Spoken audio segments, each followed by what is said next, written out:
sa mga pinakasikat na role player sa NBA.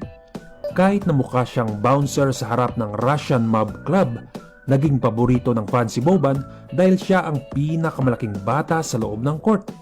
Madalas mong makikita si Boban na nakangiti o nagbibiro sa bench o kumukuha ng mga bola kapag walang ibang makakakuha. Sa kasamaang palad, ginugugol niya ang karamihan sa kanyang oras sa bench dahil nag-a-average siya ng wala pang 10 minuto sa bawat laro. At hindi ito ibig sabihin na hindi makakapaglaro si Boban. Nang siya ay sumali sa NBA, siya ay itinuturing na pinakamahusay na center sa Europa na may maraming regional MVPs at lahat ng EuroLeague first team selection. Dahil sa iba't ibang panuntunan sa European basketball, nagawa ni Boban na manatiling bahagi ng laro at dominahin ang laro mula sa loob. Number 9. Sim Bhullar. Si Sim Bhullar ay isang Canadian professional basketball player at ang unang manlalaro na may lahing Indian na sumali sa NBA. Si Sim Bhullar ay napakatangkad, may taas na 7 talampakan at 5 pulgada at may nakalistang timbang na 360 pounds. Pagkatapos ng 2 taon sa Mexico State, nagdeklara siya para sa 2014 NBA Draft. Pero dahil Indian din ang may-ari ng Sacramento King na si Vivek Ranadive, pinili siya nito upang maglaro sa kanilang Summer League team at ito ay para sa marketing. Gayunpaman, kalaunan ay ginawa ni Sim Bhullar ang 10 araw na kontrata.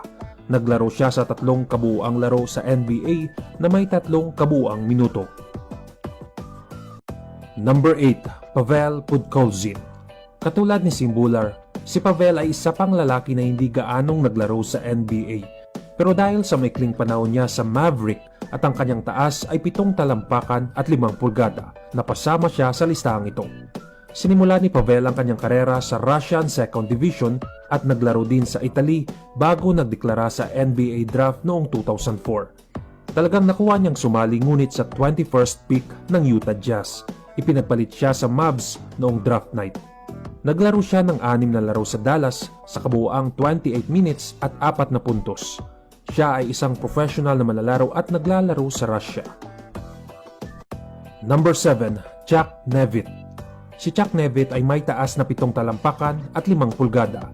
Hindi tulad ng kanyang 275 NBA counterparts, si Chuck Nevitt ay may mas mahabang karera sa NBA. Gayunpaman, ang kanyang minute average ay mukhang katulad ng kay Sim Bhullar at Pavel Podkolzin. Bagamat nanatili si Nevitt sa NBA roster sa loob ng 9 na season, naglaro siya ng 155 na laro na may average time na 5 minuto sa loob ng court. Sa kabila ng kakulangan ng oras sa paglalaro, siya ay isang napakatanyag na manlalaro sa mga araw na kanyang paglalaro dahil maraming tao ang gustong tumayo sa kanyang tabi. Nanalo si Nevitt ng titulo kasama ang Lakers noong 1985 sa kabila ng hindi paglalaro ni 1 minuto sa postseason. Number 6. Shawn Bradley. Si Bradley ay pangatlong